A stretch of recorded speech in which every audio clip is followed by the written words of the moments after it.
Hello again, everyone. This is John Ars with the Business Freedom Formula podcast. Today, I'm delighted to have as my guest Sheyna James. How are you? I'm great, John. Thanks for having me. You're very welcome for being here. It's glad to have you here. You look all rested and well today. That's good. I'm feeling good. I'm excited about this podcast today. All right. Well, great. I have a question. In your business, what are you doing, currently working on that's really exciting? Ah. Oh, I love that question. Okay. So I am a leadership consultant. And one of the things that I'm really excited about is when you tell people, hey, you're a leadership consultant or a coach or a speaker or trainer, they're like, okay, cool. Nobody knows. Like, well, what do you really do? And Mm-hmm. what I've been discovering is that we are really in a leadership crisis here in our world right now. And I have been working on how to communicate the value of leadership training and development in dollars. So I've been working really Ah, hard to help companies to be able to see the impact of poor leadership and the high price that they pay with poor leadership if they don't train people or work on developing people so that their people, if you develop the people will develop their products, they'll develop your productivity, and they'll develop your profits. so you're now trying to equate return on investment in leadership programs that leaders can actually look at and they see a dollar figure You and that got gets it. their attention. You got it. Where I like to, sometimes this the way we talk about stuff, people you we understand it, but we want to see the value. And that's yes, got a dollar sign on it, unfortunately. yes, yes. A lot of times people talk about leadership from the perspective of, well, you'll connect better. And that's true. You'll Hmm. communicate better. That's true. But what is it costing your company when you don't connect, when you don't communicate, when there's a turnover rate with your employees? Because now we've learned through a recent study that 69% of people who leave jobs leave because of their boss, not because Hmm. of money, not because of the work that they do or purpose or value. They leave because they didn't like the person they were working for. And we know that it's costing 1.5 times a person's salary when you lose a person to get another person in that space. So there's a cost there. There's a cost with poor communication with clients. Like, how many clients or customers are you losing because your boss can't communicate, or because the people on your team are upset with each other, or because they're spending Hmm. time on things that just don't matter? And once you start to quantify that, it becomes really easy to see that you really need an investment in leadership training. Hmm.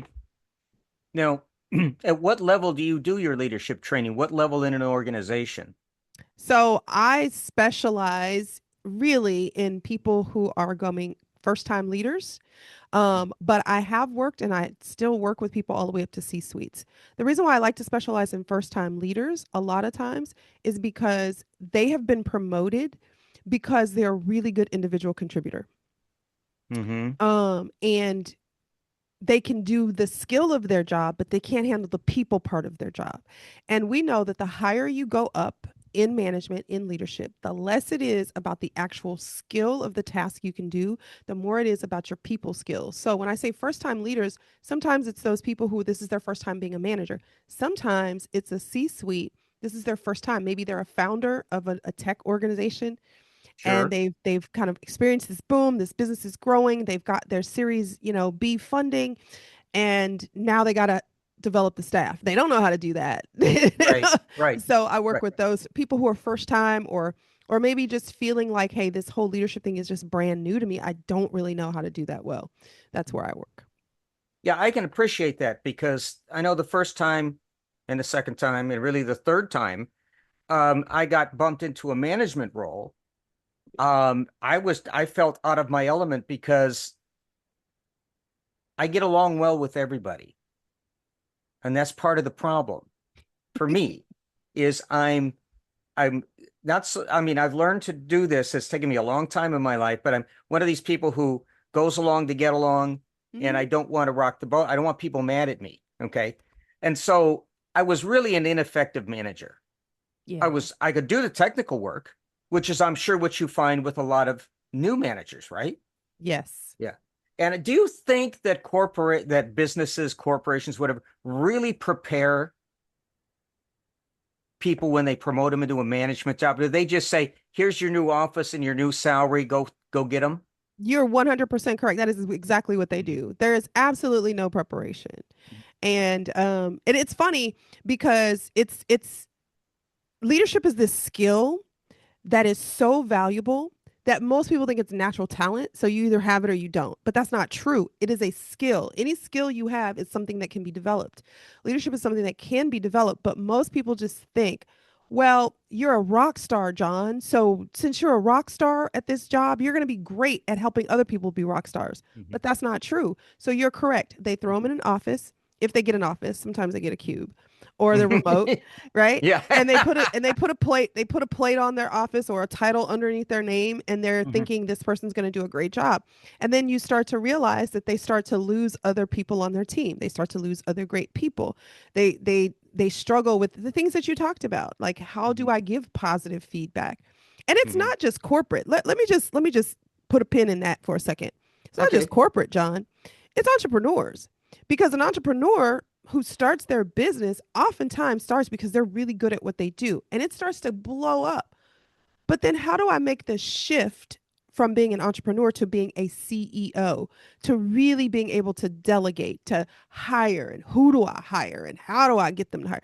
When do I hire? And so you take someone who's had some good success in their talents and their skills and the services and products they provide.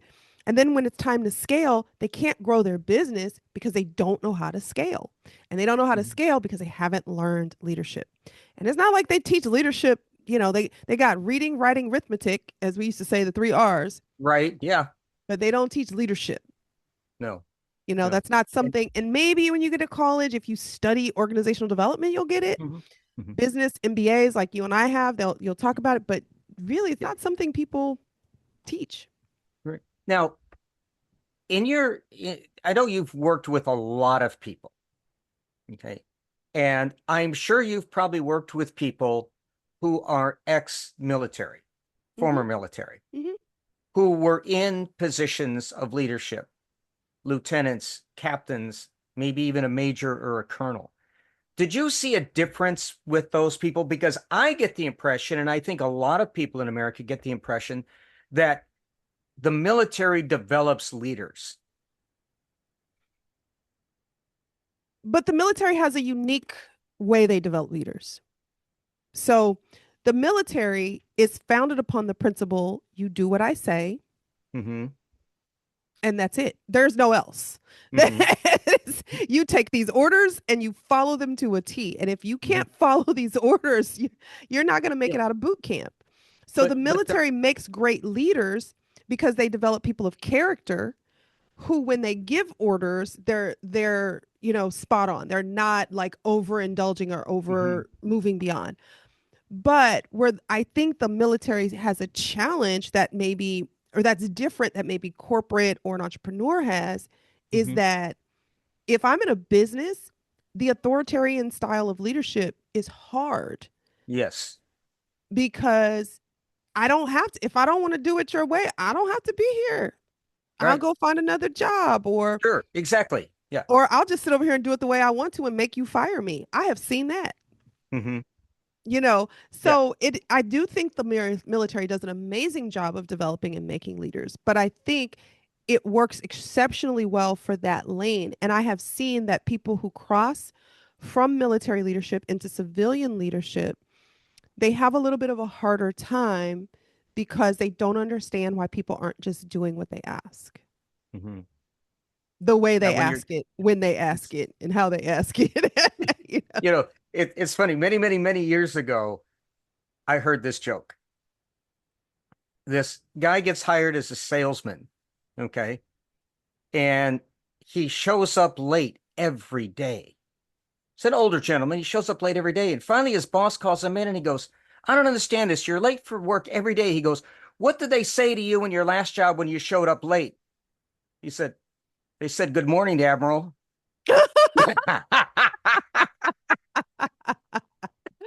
Oh, that's a good one. I like that. Yeah. So, Yeah. it's like, okay, let's have some perspective here. Just Right. I'm used to Right. my own drum. That's I right. don't care about your drum. Oh, it's my Hmm. drum. Hmm. Yeah. Yeah, that's Yeah. true. So One of the things that I found interesting looking over your website is I loved this. I love this thing you called your shift method. Yeah. Yeah, that was really interesting to me. Yeah. So much so that I wrote it down. Oh yeah. Yeah, yeah, yeah, yeah, yeah. Well, my shift method is all about trying to really help leaders, you know, make that adjustment from I'm a solo entrepreneur, I'm a solo business owner to really becoming an executive. It's like the difference between working in your business and working on your On your business. business. You know, Yes, that's the thing a exactly. lot of people talk about a lot now, but I find that a lot of people haven't shown people how to do it. Exactly. So I call it the E shift because it's really an entrepreneur shift to Hmm. becoming a CEO. And when I think about it, it's about, like you have to shift your mindset. So you have to have a strategic focus on where are we really trying to grow this business? I think it sounded like the difference between what do I really love doing and what do I need to do to scale. So I have to Hmm. make a shift from just saying, I really love, if I had a client who has a SaaS company, software as a service company. He Okay. loves building out the software. So he loves meeting with clients to build the software. I'm Hmm. like, you're at $15 million. You have 5 people on your staff. Why are you still sitting with clients building software? And he said, because I love it. And I said, well, will your business grow if you keep doing that? And he said, no. I At least said, he knew. At and least he I knew, said, right? so you have to decide what you want to do. Do you want 15 million is a great size company, but do you want to grow that company bigger? Or are Hmm. you just, because you just want to keep doing what you love and you want to wake up doing that every day? And he was like, I want to grow my company. I said, well, then if you want to meet with clients, maybe 1 or 2 a week, that's fine if that helps you stay in touch. But you've got to make a shift in your thinking, man. You've got to Hmm. realize that you're no longer a software developer, you're a CEO. And CEOs don't have to get in the weeds on everything. What they do is they direct the team Hmm. towards the vision. So that's the shift that we had to start making with this person. And that's a shift a lot of entrepreneurs really struggle with. Sure. Mhm. And I can understand too. I'm sure you've run into this. You've talked to somebody who just doesn't want to let go. Mm. They just and to me it's like you can hound your spouse, best friend, brother, sister, Mhm. parent, whatever, about giving up something that you know is bad for them. Let's just pick smoking. Okay. I Mhm. want you to give up smoking. It's not good for you. And you can harangue them all you want. But until they decide that they're going to quit, it's never going to happen. That's So right. I think it's the same thing with a business owner. If Absolutely. they believe that they can only one who can do it, you're talking to the wall, right? You are. Yeah. And I'll tell you this, John, there was a book that I read that really, really helped me to understand it better for myself, but also to explain it to my clients. And that book was called Who Not How. And I believe it's by, oh, I can't remember who it's by, sorry, but it's called Oh, Who Not How. Who Not How is a basic concept. And the idea behind it is this: most people, when they are starting their business, or they're in their business, or the business is grown, wherever stage you're in, and you come up with here's what we need to do to scale, or here's what we need to do to reach more clients, or whatever. mm-hmm. The owner's first thought is, well, how are we going to do that? And the author of this book is like, that's the wrong premise. The premise should not be, how am I going to do that? Because you're starting to think about what do I need to learn and how do I need to connect and what Mm-hmm. software do I need? He said, no, no, no. The right question is, who do I need to get to do this for me? Mm-hmm. Because if I start to think, who can I get to do it? Think about your time. So if I'm saying, let's take something simple in a business like, hey, I need to develop a new funnel to reach new people. So I have a freebie and I've got to do this whole funnel Mm-hmm. with emails and this, that, and the other. So I got to develop this software system because you need systems to grow your business. And that's a Sure, part you of the certainly do. shift, right? Yes. So Mm-hmm. I've got to develop this new system for getting me leads. So when I think that's a great idea and I go, how am I going to do that? I now have to go research the software. I have to learn the software. I have to be able to figure out how to write or utilize ChatGPT to write all the emails for me. I've got to come up with all the graphics. Can you see how much time you are taking Oh, away from what's generating money for you? You don't have sure. time to work on the things that grow your business. Now, if you made a ship and say, who can I hire Hmm. to do that for me? And maybe your time is spent researching who to hire. Can you see how less time you're going to spend on that project Sure. than if you actually have to sit there and learn a whole new system? So the shift for a lot of people as they start to grow their business, and it's a tough one because you're kind of like, well, I don't really have the money to hire a person. And this is where I tell people, stop thinking old way of hiring. We live in the gig economy, Sure. which means you can hire somebody to do a job once. You need a Hmm. funnel developed? Go on Fiverr, go on Upwork, find you a person, pay them X hundreds of dollars, let them do that. You don't have to file out 1099. You don't have to, put them on payroll. You don't have to find benefits for them, and you Right. get your funnel done. And, Hmm. I have several people. I've hired 14 people in my own business. I'm a solopreneur, but I have become a CEO with 14 people who work for me. None of them are full time. None of them are on my payroll. They are all contractors who each do something different in my business. Sure. And that Makes is how I'm perfect able to sense to me. scale and grow my business. So I had time to write the book. So you have to think, what can I do that nobody else can do? That's where I need to put my energy, Hmm. right? Nobody Right. else can do podcasts but me on my team. So it's me. Nobody, Right. you know. Right. But if I have to Right. build a funnel, there's 5 other people who can build a funnel. I'm done. Sure. Sure. There's other people who can skim your emails and pick out the stuff you have to handle, and the rest of them they can do. Yeah. Um, do you need to answer every phone call? You know, Absolutely not. there's lots of different ways where we spend a lot of our time Yes. that is not productive. Hmm. And time is money. It is. This is why, remember I told you quantifying. Right. So how much money are you losing? And this is a question for your listeners. How much money are you losing each month because you keep doing the repetitive tasks that someone else can do in your business? Hmm. Yep. And when you think Exactly. about how high value your time is, when you can now pay someone less than minimum wage if you use, depending on how you choose to hire someone, if it's through Fiverr or Upwork, it's Hmm. just a one-time project. I mean, you really get more for your value when you begin to hire other people. Hmm.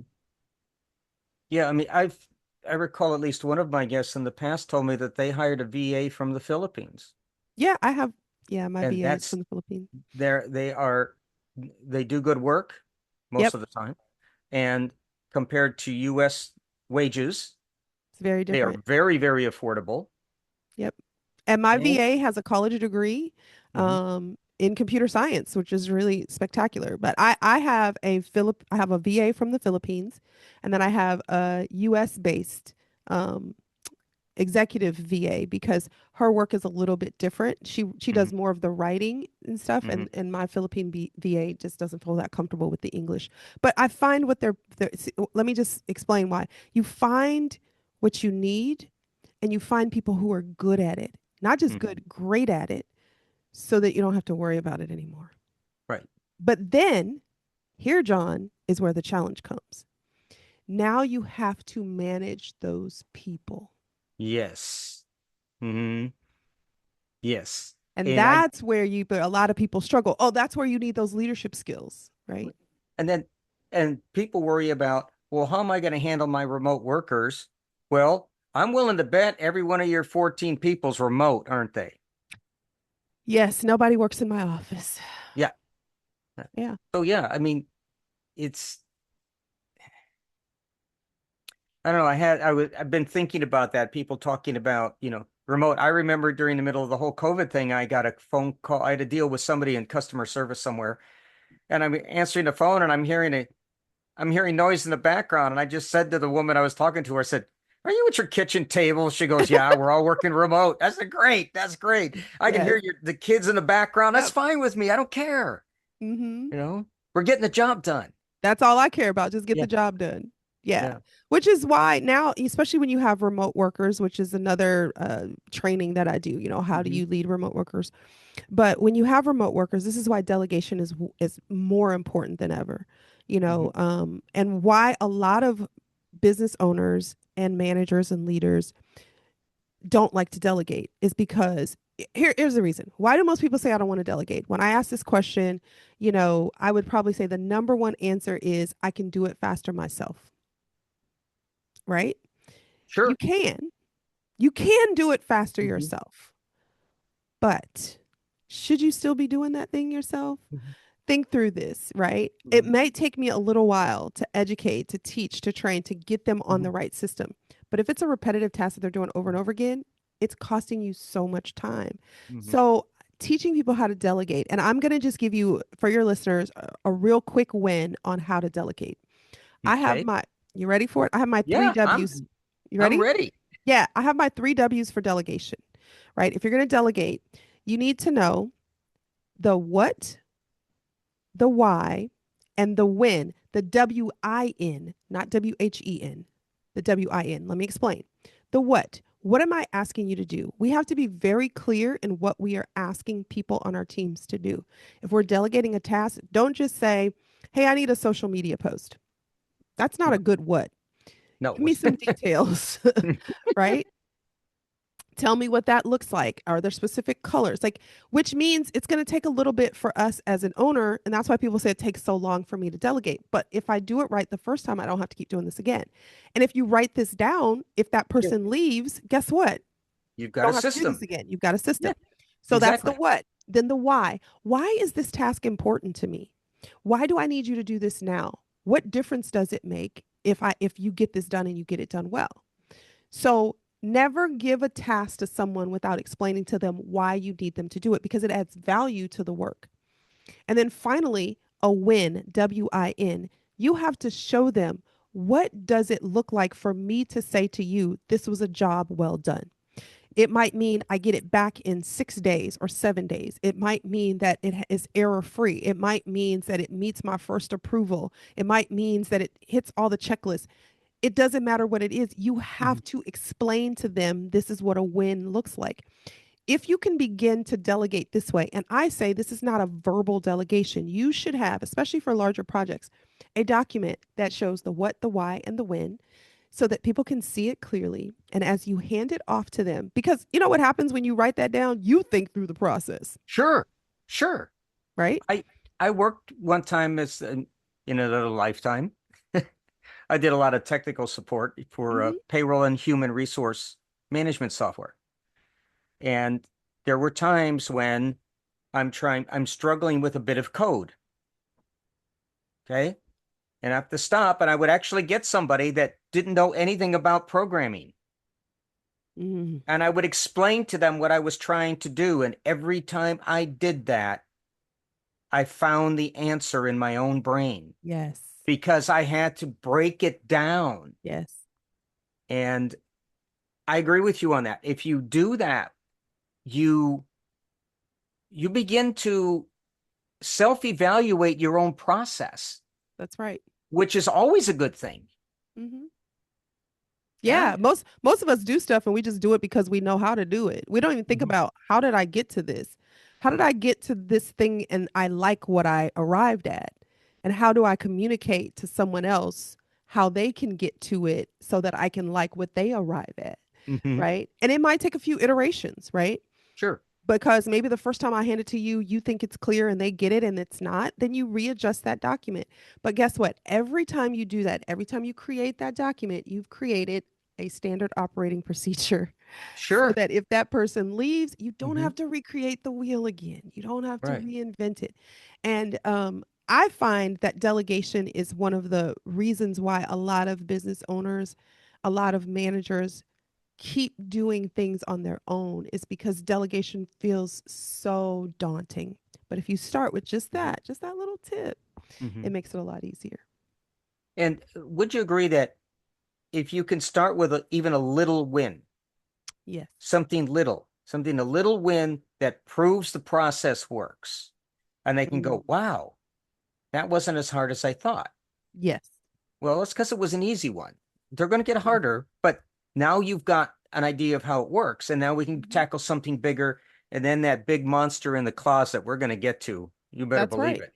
That's But right. you're going to be well armed and ready to go when we tackle that one. That is So, correct. yeah, and that is so important. Hmm. And I've seen it in places I've worked. Unfortunately, I don't know that I've ever worked anywhere in my entire career, my entire life where things just ran like clockwork. I'd I hate to don't. say that, but, and I've worked for a lot of small businesses most of my life, but some that ended up being part, a cog in the wheel of a big corporation like Bristol Hmm. Myers and 3M. Hmm. Okay. Hmm. And Hmm. I still didn't see much. Well, John, I've worked with companies that are big and small. I have one of my clients is a municipality that has 22,000 employees. It's a whole lot of cogs in that wheel. I And, bet. and then I have, smaller organizations that, they're maybe 5 people on the team and they're just getting started. No organization is going to function smoothly the way Mhm. you want it every single day. There's always a Oh, challenge. there's always a glitch. Yeah. And that is exactly why developing the skill of leadership is so important, because it is those challenges that good leaders learn how to work through. They have to learn how to deal with those challenges. Those challenges could be people based, so it could be communication, it could be conflict. Those challenges could be systems based, those challenges could be financial. But Mhm. a good leader is learning how to navigate, not necessarily I have all the answers, but maybe I know where to find the answers. Maybe I know how to Sure. get that information out of the right people. But that's what leadership is. It really is navigating those challenges so that we can get to a common goal. Hmm. Now, in your experience, when you've gone in and you've done this training, um, do you kind of like go back and touch base with these people to see how it's going and that kind of thing? And then ultimately, what I'm wondering is if at some point, not only is it running smoother, but can they actually see that their not only is their organization running better, but their net income is up, or their sales are up, or that they've actually grown in ways that they never anticipated by just introducing some leadership training. Yeah, there's a couple of ways that I do this. The first one is I do a 360 assessment. Assessments are key because that gives me a baseline for where you are when we start working. A 360 assessment basically looks at whoever you work for, whoever is working for you, and whoever you work with. And we Mhm. ask them questions tailored around, what goals we're trying to reach, or you as a leader yourself, whichever one works best and whatever I've got hired for, honestly. Hmm. And what we do is we create a baseline. We have a numerical number that talks about your style, your communication, your effectiveness, what you're doing. We have a quantitative. That's quantitative. We have a qualitative result, which is like people just kind of sharing stories about how they feel about working with you in an open, honest way. And then I take that and I create with my clients their goals. This is what, based upon this assessment, based upon what I've seen, my conversations, the assessments that were anonymous, this is how we can help you develop in your leadership style. These are some gains that we can get. After I do that, usually if I work with a client for about 6 months, I'll Hmm. work from 6 months to a year with a person one on one. But with at least at 6 months, we're seeing some results. But by 12 months, my numbers have been outstanding. 97% goal attainment rate with people that I work with for a 12-month period. So then we reassess them again. Numbers are through the roof. They have great connection, great conversations. And the new thing that we're doing now is starting assessments based upon your turnover rate, your disengagement rate, your conflict rate, your lost customer rate. And then at the end of those engagements, we go back and reevaluate those again so that we can see. So there's a way to measure the personal growth, and then there's a way to measure your business growth. Business growth, sure. Mhm. Yeah, I can see that. Yeah. Because I think ultimately, not only do we want personal growth within our organization, but we want to see that grow the organization That's itself. right. That's Yeah. right. Yeah. Yeah. And Wow. that's where it gets fun for me because I'm a numbers person. So I Hmm. love that. I'm a numbers people person. I'm kind of a weirdy, but I like people and I like numbers. So it's kind of nice to be able to combine the two for people to be able to see the effectiveness of leadership training. Well, I think the numbers thing is you have an engineering degree, don't you? Yes, Yeah. yes. See, yeah. Yeah. And it's so funny because I've always been pretty good with math, although I've forgotten more than I'm ever going to learn because Absolutely. I have a Same son here. who's taking some calculus classes and he's showing me stuff and I'm going, well, those symbols look familiar, but that's about it. Just, Yeah, yeah. but yeah, so It's that no, I new math, understand the John. numbers It's new thing. math. Yeah, I understand the numbers thing because I'll do that and people look at me and say, how do you add that up so fast? I said, well, Yeah, you learn tricks, that's right. you develop your own system on doing these things. And so That's exactly correct. it works out. It works out. So tell us a little bit about your book. Yeah, so I just released a new book. It's called Fix the Leadership Problem, and it became a bestseller in one day, which was kind of cool. Wow. And this book is a culmination of my 28 years of coaching, speaking, training, and helping leaders. I've worked with over 30,000 leaders, and in that, I found four common sort of areas where if leaders can get these four areas and they can grow in these four areas, they'll grow their leadership. They'll fix the leadership problem. And those four areas are if they can grow relationally, which means if they can grow in their communication, their emotional intelligence, their ability to deal with conflict, they're going to grow as a leader. If they can grow in their ability to be authentic, I have found this generation wants people who can share their authentic voice, meaning speak up when you need to speak up, not feeling like dealing with imposter syndrome. We have a lot of people who deal with imposter syndrome.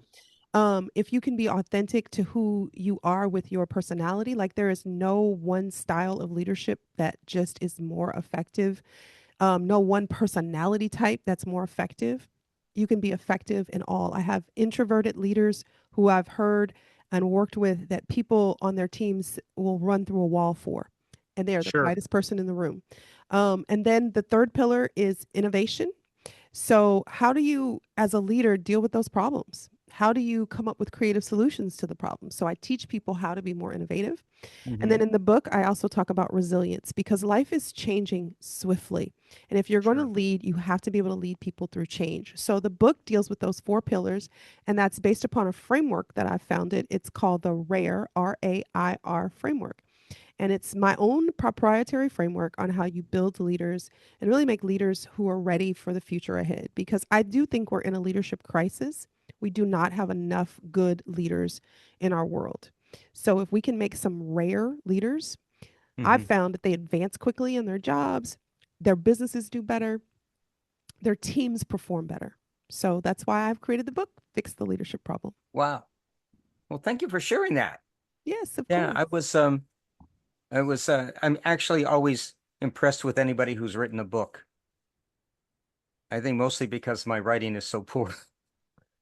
John, let It's me tell you. actually it's actually not as bad as it used to be. I mean, I realize the problem is I've always seemed to want to write in a passive voice, and I have to force myself to write Right. in an active voice, and that's hard for me to do. So that's where the struggle is.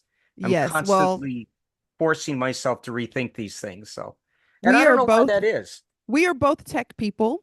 And Hmm. so writing was not my first thing either. As a matter of fact, I hate writing. I still do.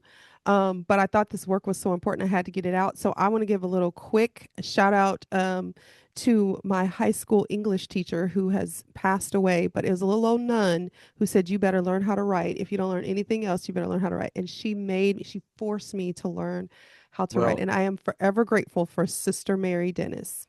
there, there you go. Nice shout out. Wow. Yes. Wow. Well, this has been a wonderful conversation. Thank you so much for joining me. Um, we've talked about your book and all of that. If people want to learn more about you, how can they find you? Sure. You can find me at Sheyna James Consulting, all one word.com. And if you want to get the book, you can go there to get it, or you can actually go to Amazon and just type in Fix the Leadership Problem. You'll get the book there. And if you visit me online, I have a little small gift for all of your listeners, which is my emergency toolkit for leadership. It's a great way to look at if you've got 5 emergencies that are happening, I'll show you how to fix them. And we talked about one of them today, which was delegation. Well, very good. Well, thank you so much for being a guest today on the Business Freedom Formula. Thanks, John. Thanks you. Good night. Oops. Did you forget to push record? No, what I did